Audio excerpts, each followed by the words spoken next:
എങ്ങനെയുണ്ട്? കൊള്ളാമോ? വീഡിയോയിലേക്ക് പോകാം. ഞാൻ ഇവിടെ ഒരു റെഡ് കളറിലെ A4 സൈസ് ക്രേപ്പ് പേപ്പറാണ് എടുത്തിരിക്കുന്നത്. എന്നിട്ട് അതൊന്ന് ഒരു സ്കെയിലിൻ്റെ അളവിൽ ഒന്ന് കട്ട് ചെയ്തെടുക്കുക. എന്നിട്ട് ഒന്ന് ജസ്റ്റ് ഒന്ന് നാലായിട്ടൊന്ന് മടക്കി കുറച്ചുകൂടെ ഒന്ന് നന്നായിട്ട് ഈ ഒരു സ്ക്വയർ ഷേപ്പിൽ ഒന്ന് മടക്കിയെടുക്കുക. എന്നിട്ട് അതിലേക്ക് നമ്മളൊരു ഫ്ലവറിൻ്റെ സെറ്റ്, അതായത് ഇതളിൻ്റെ ഷേപ്പൊക്കെ വരുന്ന രീതിയിൽ ഒന്ന് പെൻസിൽ കൊണ്ട് മാർക്ക് ചെയ്ത് കൊടുക്കുക. അത് കട്ട് ചെയ്ത് കഴിയുമ്പോൾ ഈ ഒരു രീതിയിൽ കിട്ടും.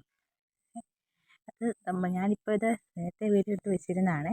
നമ്മുടെ അത്തപ്പൂക്കളത്തിന് ബാക്കി വന്ന പൂക്കൾ കൊണ്ട് നമ്മൾ ഫ്ലവേഴ്സ് ഉണ്ടാക്കാമെന്നില്ലേ, അതിലുള്ള ഫ്ലവേഴ്സാണ് ഇത്. അപ്പോൾ അതിലൊരെണ്ണം ഞാൻ നിങ്ങളെ ചെയ്ത് കാണിക്കുന്നതാണ്.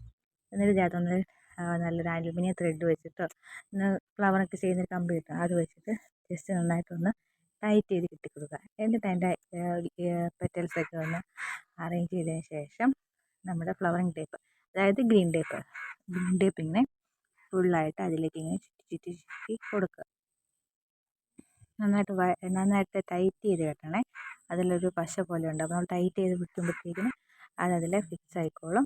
എന്നിട്ട് അതിൻ്റെ അറ്റം ഒന്ന് കട്ട് ചെയ്ത് കളഞ്ഞ ശേഷം ഇതുപോലെ കുറേ ഫ്ലവേഴ്സ് അതിന് ഒരുമിച്ച് വെക്കും. നല്ല ഭംഗിയുള്ള ഒരുപാട് ഫ്ലവേഴ്സ്